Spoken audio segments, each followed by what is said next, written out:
Javi, qué gusto saludarte. Tenía muchísimas ganas de hablar contigo sobre narrativa electoral y otras narrativas, pero partamos de la narrativa de campañas político-electorales. El gusto es mío, Fernando. Muy contento de estar contigo en tu podcast por fin. No, hombre, ya me la debías. Y de llevar a tu podcast lo que hemos hablado y hablamos muchas veces fuera. Sí, claro, sí, ya teníamos algunas conversaciones, ¿no? Oye, Javi, Javi Sánchez, además, de España. Oye, Javi, es una pregunta, es algo que me asalta la duda. ¿La narrativa no es un asunto random? ¿No es un asunto que va más allá? O te voy a poner también, ¿la narrativa no es un defecto de la comunicación? Yo creo que la narrativa es la parte esencial de la columna vertebral de toda comunicación. Sin narrativa no existe comunicación correcta, porque falta el sustento y el relato que da sentido y articula toda la comunicación a través de la cual se construye una campaña electoral, se construye un gobierno o se construye incluso un personaje político. Porque la narrativa es como el mapa que indica dónde estamos y dónde están los demás. Y sin eso no hay nada. Sin un mapa no sabes dónde estás. ¿Sin narrativa no hay gobierno? Es imposible que haya un gobierno. Bueno, no, hay gobierno, pero es un gobierno sin narrativa, un gobierno perdido, un gobierno sin ese mapa. Porque un gobierno que no tiene una narrativa de hacia dónde va es un gobierno que está perdido. O que está estable en un lugar en el cual pues no se mueve y no va hacia ningún lugar. Entonces puede que a alguno le sirva, pero lo más normal es que sin narrativa un gobierno no vaya a ningún lugar. Te lo pregunto muy al principio del tema random y del tema de los defectos de la comunicación, que hay muchos, de la teoría incluso de la comunicación, porque una mentira dicha 1000 veces se convierte en verdad y eso es un defecto, o sea, cualquiera lo sabe. Y no es un asunto que yo o alguien más lo diga, es un asunto de Dios, así lo creo, pero finalmente 1000 mentiras o una mentira dicha 1000 veces ya es una narrativa. Por eso te digo, debatamos el tema de si hay narrativas basadas en mentiras o mentiras que se convierten en una narrativa. Lo que pasa es que yo creo que la mentira tiene tiempo de caducidad en política. Creo que puede servir en un momento dado, pero que a largo plazo te van a acabar pillando. Es decir, es como el alumno que cree que puede aprobar una asignatura copiando. Puede funcionar una vez, 2 o 3, pero tarde o temprano te van a pillar. Y cada vez más creo que en esta era de la comunicación que vivimos, en el que se comunica todo el tiempo y se comunica cada vez más, lo que es de verdad tiende a perdurar en el tiempo y lo que es de mentira acaba desapareciendo. Es decir, que una narrativa que esté basada en algo que no es cierto va a durar un tiempo limitado, pero tarde o temprano se va a ver el truco. Es como en la magia. Un truco de magia puede funcionar, pero cuando lo repites una vez tras otra, ese truco, al final la gente se da cuenta. Entonces creo que eso pasa con esto, es decir, la narrativa tiene que estar condicionada a cómo es ese personaje político. Cuando hablamos de un personaje político que ha hecho de la lucha contra la corrupción una forma de hacer en su política y que es alguien que ha puesto como la transparencia y la anticorrupción su personaje fundamental en su narrativa, los elementos fundamentales de su narrativa. Si eso es mentira, pues Fernando, algún día la gente se va a dar cuenta. Si acaba robando, se cae todo. Se cae toda esa estructura. La columna vertebral que hablamos se va a caer. Para sostener una narrativa tiene que haber verdad. Y si hay mentira, terminará por no funcionar. Porque a veces esas mentiras están basadas en verdades. Y te pongo un ejemplo. Si una persona se dirige a un público y los agrede, y entonces sus adversarios ha dicho, agredió con sus dichos a muchas personas. Lo que dijo la segunda persona es mentira, pero realmente está originada en una verdad. Entonces, pero es narrativa. Sí, es narrativa, y la narrativa se puede construir a partir de la mentira. Es evidente que es posible y que durante mucho tiempo incluso se ha hecho más que ahora. Yo te diría que ahora es más difícil engañar al público. Tanto en política como en otros sectores, el público es más listo que nunca. Y eso también es bueno para las democracias, lo que te voy a decir. Porque creo que antes, a través del marketing, los políticos se ocultaban más, porque simplemente aparecían de vez en cuando en una nota, en una rueda de prensa, en un spot, pero ahora un político es político 24 horas. Y hay cualquier persona que con un celular, y esto es un problema que están teniendo muchos políticos últimamente, que han hecho de la narrativa de gastar poco dinero, de ser moderadamente... ¿Sabes lo que te quiero decir? Sí, ¿no? que ahora De no consumir lujos. y que Ahora los con un celular alguien te agarra en un restaurante de lujo y si tu narrativa es la de ser discreto con el gasto y es mentira, te van a agarrar. Entonces creo que para las democracias y más que nunca la verdad mejor que la traigas contigo porque tarde o temprano si no te van a agarrar en la mentira. Fíjate, Javi, yo sostengo que la narrativa tiene como origen la agenda y la comunicación la pule. ¿Estoy en lo correcto o estoy errado? Es que yo creo que la narrativa es una herramienta para la propia comunicación. Uh-huh. Es decir, cuando alguien va a comunicar algo, le va a resultar más sencillo y más cómodo si lo hace de alguien que tiene una narrativa correcta. Es decir, a un personaje vacío que no dice nada relevante y que no sabes lo que hace, lo que dice y contra quién se enfrenta, qué es lo que propone y hacia dónde va, pues hacer comunicación del vacío es muy difícil. ¿Estarás de acuerdo conmigo? Tú que has comunicado a mucha gente, es mucho más sencillo comunicar a un político que dice cosas relevantes y que genera bronca, genera polémica o genera simpatía o genera sentimientos hacia el público. Es mucho más fácil de comunicar que alguien que no dice nada. Por lo tanto, creo que es importante que esa narrativa vaya acompañada de discurso y que se digan cosas relevantes para que al final toda esa estrategia comunicativa que rodea a una marca o a un personaje político tenga sentido y vaya hacia algún lugar. Porque si no, no comunica y si no comunicas, no existes.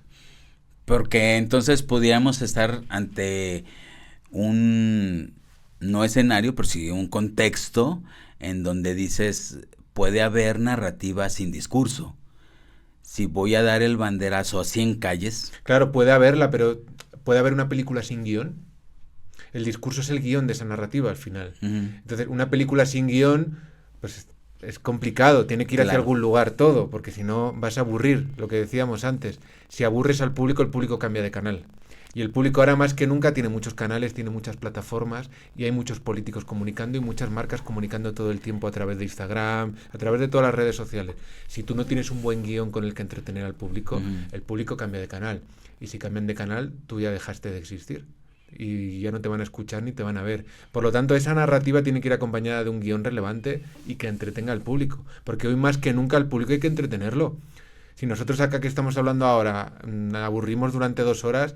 No 2 horas. Si aburrimos durante más de 30 segundos, te aseguro que la gente se va a otro podcast. Claro. Y lo mismo ocurre con los políticos, porque hay muchísima oferta comunicativa. Pero ahora ya nos inventamos los segmentos del podcast. Y aún así, en nuestros segmentos siempre va a haber una competencia y va a haber gente que diga, pues estos me están aburriendo, me voy a otro. Regresando al tema que planteas, y entonces, ¿puede haber guión sin escenario? ¿O guión sin película? Porque yo pudiera decirle a mi cliente, no sé, a un gobernador, di que en tu gobierno se van a construir 5 millones de metros de pavimento en calles. Y lo dice en una rueda de prensa, lo dice en su oficina, en la comodidad de la sala ejecutiva. Pero versus dando el banderazo al inicio de una gran avenida, de un gran bulevar de 10 calles. Pero fíjate, ahí damos con otro asunto que da para largo debate y largo podcast. A los políticos les gusta mucho comunicar cifras. Uh-huh. Y comunicar 50.000 millones de metros voy a asfaltar. Nadie en su mente imagina 50.000 millones de metros. Mientras si a alguien le dices, te voy a asfaltar la calle en la que pasas todos los días para ir al trabajo, la gente va a decir, eso sí. 50.000 millones de metros es algo demasiado abstracto para la gente. Y ahí es donde entra la creación de un discurso que haga que la gente entienda aquello que los políticos quieren comunicar. Los políticos quieren comunicar siempre muchas cifras, muchos datos, muchos millones de cosas, y se olvidan de que para la gente al final la única cifra que le importa es su salario cada quincena, cada final de mes, y lo que le cuestan las cosas. ¿Qué sucede con la narrativa cuando hay elementos fuera del foco del político? Es decir, cuando el político no sale a cuadro, cuando sale la historia de una mamá, un papá, su hijo, y el Estado le ha cambiado la vida. Uh-huh. Y sobran lágrimas. Y ahí tenemos otro problema, que el político quiere aparecer siempre y quiere ser él siempre. Pero cuando el político entiende que no hay nada mejor que contar su gestión a través de historias, el político ahí tiene más éxito que el político que solo comunica cifras. Por lo tanto, tienen que entender que los políticos hoy más que nunca tienen que entretener y tienen que contar historias que sirvan para explicar su gestión. Si no hay una historia que explique tu gestión, no vas a ir a ningún lugar. No sirve de nada que tú expliques que has hecho miles de millones de pesos en arreglar una obra, en arreglar una carretera en cientos de kilómetros, si no explicas a la gente que eso les sirve para llegar media hora antes a casa por las noches y poder pasar más tiempo con su familia. Es mucho mejor esto, porque los miles de millones de metros es algo abstracto y lejano, pero que la gente sepa que va a llegar a cenar con sus hijos antes de tiempo gracias a la obra de ese alcalde o de ese presidente municipal, ahí es donde está triunfando y donde el mensaje es efectivo y esa comunicación es correcta.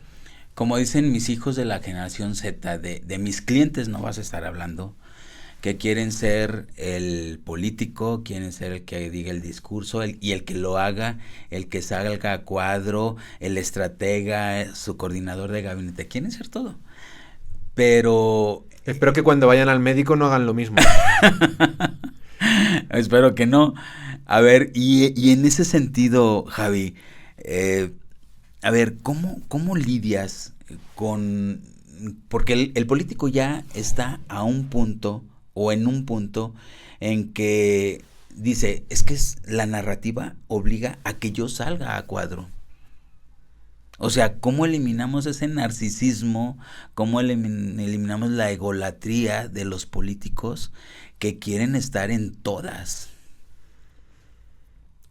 Yo creo que cuando el político entiende que lo mejor a veces para su gobierno, para su comunicación y para su carrera política es no aparecer siempre. Por ejemplo, en una crisis, en situaciones en las que hay problemas de gestión, pues hay muchas veces que tiene que tener en su gabinete, en su equipo de gobierno, a gente que, como diríamos en España, se coma el marrón de comunicar algo. Y eso es bueno para el político. Uh-huh. Tiene que tener gente que se repartan los roles. Y ahí de nuevo volvemos a la narrativa. En todo equipo de gobierno y en todo partido y en todo grupo humano tiene que haber diferentes roles. Y tiene que haber el que es el bueno y el que da todas las buenas noticias, pero luego tiene que haber un poli malo. Claro. Y tiene que haber siempre alguien que le toca la parte negativa. Y luego tiene que haber alguien que llega mejor a los jóvenes. Tiene que haber alguien que llega mejor. Y al final, nadie ve una serie... Al final un monólogo en el teatro puede estar bien, pero es muy limitado el monólogo. Cuantos más personajes haya en una obra de teatro o en una serie, al final más personas se sientan representadas y mejor es ese mensaje que se puede dar. Porque hay políticos mayores que no pueden llegar a los jóvenes en el lenguaje de los jóvenes, porque queda muy mal eso. Y hay políticos mayores y señores que no pueden llegar a las mujeres igual que puede llegar una política mujer. Al final, cuando creas un equipo y creas un grupo compacto en un gobierno, es mucho más efectivo que un señor solo comunicando. Pero, claro, pero para eso lo tienen que entender. Tienen que entender que es mejor para ellos. Recuerdo un político, un gobernador de México, de un estado de México, en una crisis de seguridad, dijo, pues que nadie salga después de las 8 de su casa. Entonces, pues te imaginarás el dramatismo. El pánico que creó. El pánico que generó. Pero él estaba, como tú dices, obstinado y obcecado para salir a cuadro. Es que yo soy el gobernador y tengo que salir a dar las noticias de seguridad. Bueno, como sea, se logró que él no volviera a hablar de seguridad, gracias a esa pifia que cometió, pero ¿cómo le haces para no demeritar la narrativa, pero al mismo tiempo impulsar el posicionamiento del político? Porque es una gran necesidad que lo conozcan, ampliar o amplificar sus atributos sociales y políticos. Y de alguna manera estás obligado a sacarlo. Pero mira, ahí partimos de una máxima que es errónea para muchos políticos que creen que comunicar mucho es comunicar bien y que aparecer mucho todos los días, muchas veces, es bueno para su carrera política. Error. Muchas veces el silencio comunica más y mejor que las palabras. Y muchas veces no comunicar y no aparecer va a generar mucho más que el aparecer constantemente, porque además cuanto más aparezcas, más posibilidades hay de equivocarte. Entonces los políticos tienen que entender que muchas veces tienen que comunicar de la manera correcta antes que comunicar mucho. Y eso les cuesta, porque quieren salir, quieren comunicar, hay que hacer 4 vídeos esta mañana, hay que hacer un comunicado para hoy, mañana una entrevista, mañana... Es como, ¿por qué? Y eso muchas veces en las crisis acaban provocando errores inducidos, lo que en el tenis se llama un error no forzado, que es cuando alguien agarra la pelota y la lanza fuera y dice, pero si la he lanzado yo solo. Pues los errores no forzados en los gobiernos les hacen más daños que los errores forzados, que muchas veces se entienden más y mejor. Pero el hecho de comunicar mucho y querer estar continuamente te lleva a cometer errores no forzados. Y no es necesario. Y al final, cuando un buen portavoz de gobierno no aparece todos los días, no tiene por qué salir todos los días a comunicar, porque además a la gente le aburre. La gente no quiere ver la cara de un político todos los días hablando. O sea, yo creo que por mucho que te guste un político, no quieres verlo todos los días. ¿Qué le dices a Andrés Manuel? Que aparecía en todas las mañanas. ¿Conoces a alguien que se viera la mañanera todos los días, todas las mañanas? Nadie. Lo que salía era el corte reseñado de lo que había dicho relevante en esa mañanera. Y en algunos días a lo mejor no salía nada. Y algunos días salían 3 cosas. Claro, también Andrés Manuel es un político sui generis que yo creo que no sirve de ejemplo para nada, y se equivoca el que cree que lo que hacía Andrés Manuel, hecho por él, funciona. Andrés Manuel es un personaje que es aparte, es un mundo aparte. Claro. Pero aún así es un buen ejemplo de decir, ¿alguien se veía la mañanera todos los días, todas las horas? No, yo creo que ni los periodistas que la cubrían. Porque se decía que dictadores como, Maduro, Chávez, en Cuba, Fidel Castro, hablaban, sí, pero eran dictadores. En el caso de Andrés Manuel no fue el caso. Y sin embargo hablaba mucho. Y generaba narrativa. El hecho, o sea, la narrativa era justamente eso. El hombre que siempre le estaba hablando al pueblo. Sí, y la narrativa también del hombre que no necesitaba medios de comunicación, porque él era su propio medio de comunicación. Es decir, ustedes digan después lo que quieran, pero yo comunico directamente al pueblo, sin filtros, sin nada. Yo comunico las horas necesarias delante de un micrófono. Y eso...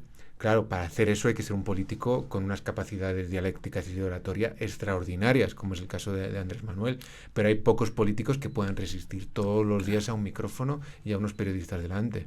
Por eso digo que es un caso particular. Y aún así, hablamos de un caso particular que a mucha gente le aburría. Andrés Manuel, también te digo que Andrés Manuel no tenía a nadie, ningún asesor de comunicación que se atreviera a decirle, oye, estás aburriendo. Claro. Es decir, hay ratos que estás divertido, pero hay ratos que aburres. Y claro, nadie se atrevía a decírselo. ¿En boca cerrada no entran moscas? Efectivamente, hay muchas veces que es mejor mantener la boca cerrada. También hay otro refrán en España que dice calladito estás más guapo.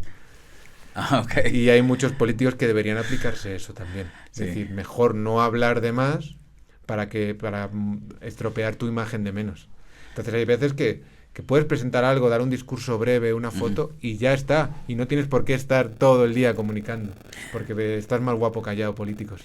¿Qué sucede, volviendo a la estructura de la narrativa, en donde al final de cuentas te encuentras en cuestiones donde construyes enemigos? A veces algunos son fortuitos, pero muchas veces tú te los construyes. Y además los haces que hablen mal de ti para que tu presencia se haga relevante. ¿Le tenemos que agradecer a la narrativa esa circunstancia? Eso es un elemento clave de toda narrativa política y de toda narrativa en cualquier circunstancia. Donde hay un protagonista, tiene que haber un antagonista. Donde hay un héroe, tiene que haber un enemigo.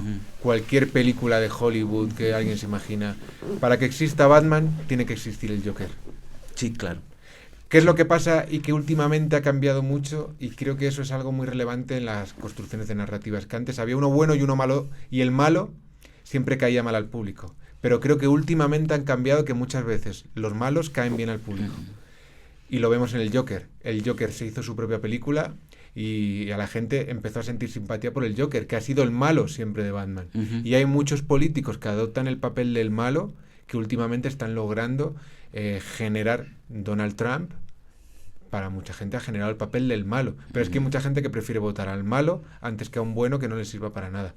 El personaje de Milei en Argentina también tiene mucho de Joker. De alguien que va a recortar el Estado, que va con su Sí, para, o sea, medicinas amargas. A recortar, voy a quitar las ayudas. Sí. Son medicinas amargas. Sí, pero al final están despertando algo en la audiencia. Y cuando tú logras despertar algo en la audiencia, tú generas expectación y muchos te paran a ver y dicen, pues es que tiene razón, a lo mejor hay que recortar estas ayudas del Estado. Y aunque es malo, yo prefiero que lo haga. Claro. Hace poco una periodista y escritora en México. La motosierra, que no me salía antes. Motosierra. La motosierra de Milei. Sí, cierto.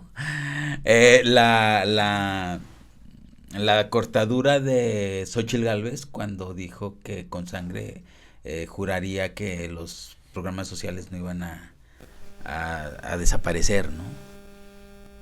O sea, no le sirvió para nada. Pero yo digo que no le sirvió para nada porque ella le estaba hablando a los votantes de Morena y olvidó a los votantes del PAN y del PRI, que eran los que la sostenían.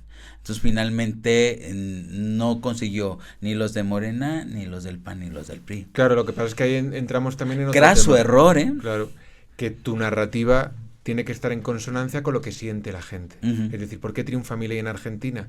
Porque había un hartazgo en la ciudadanía que venía de un gobierno de los Kirchner, que venía de un gobierno de Macri que no había llegado a ningún lugar, y llegó un punto en el que lo que querían había un sentimiento que conectó con ese discurso de Milei. Y si tú lo que dices no conecta con la gente, pues no vas a ningún lugar. Entonces la clave es una buena investigación, y tú de eso sabes, Fernando, buenas encuestas y buenos cualitativos que te permitan un buen cuestionario para saber qué exactamente encontrar. Te permita saber qué es lo que la gente quiere y qué es lo que la gente necesita para que tú construyas tu narrativa y tú tengas un discurso que responda a eso que la gente quiere. Porque si no, no vas a ir a ningún lugar.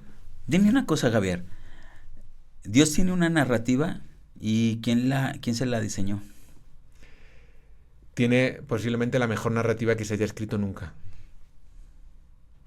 Porque al final es una narrativa de alguien a quien nadie ha visto y sin embargo su discurso sigue funcionando. Es una narrativa que se adapta a las diferentes culturas y a las diferentes religiones y sigue funcionando. O sea, yo creo que no hay narrativa mejor que la de Dios y luego su visión práctica, que serían las religiones.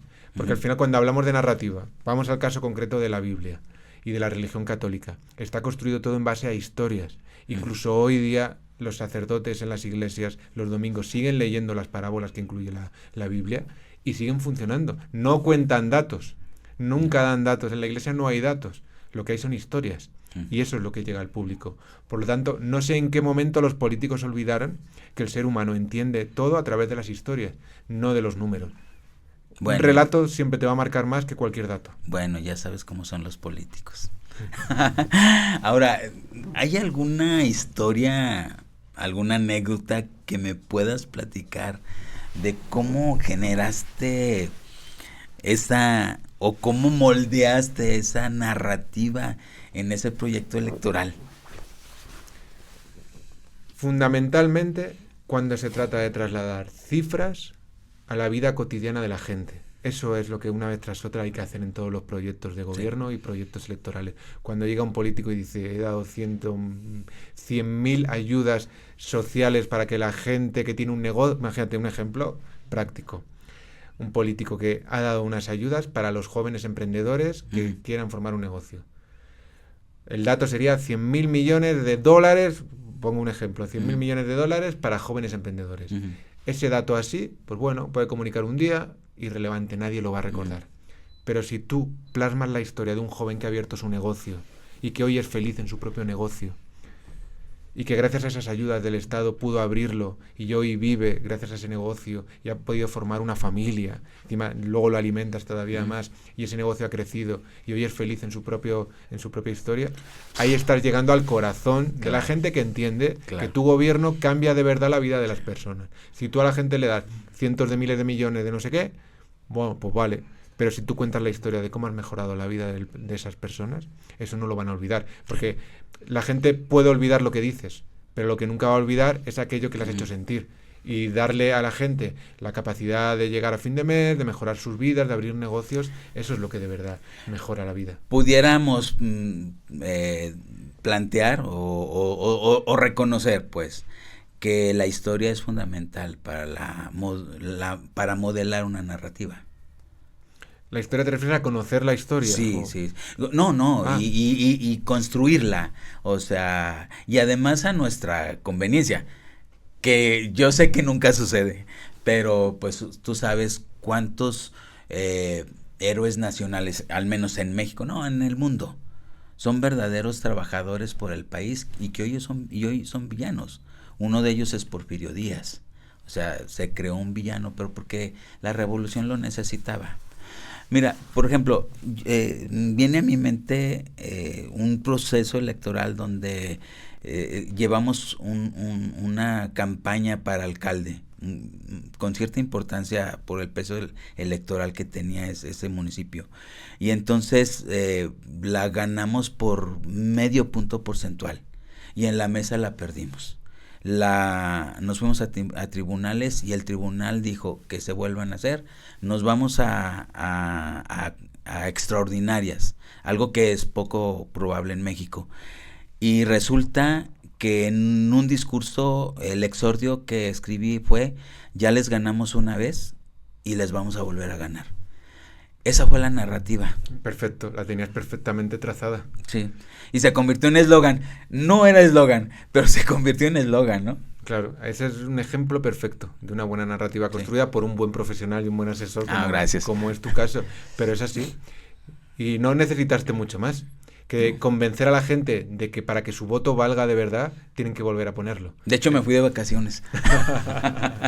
Dije, ya está. Ya está hecha. Ya está hecho. Y al final hay algo que a la gente rara vez falla, que es hacerle ver a la gente que su voto tiene importancia. Sí.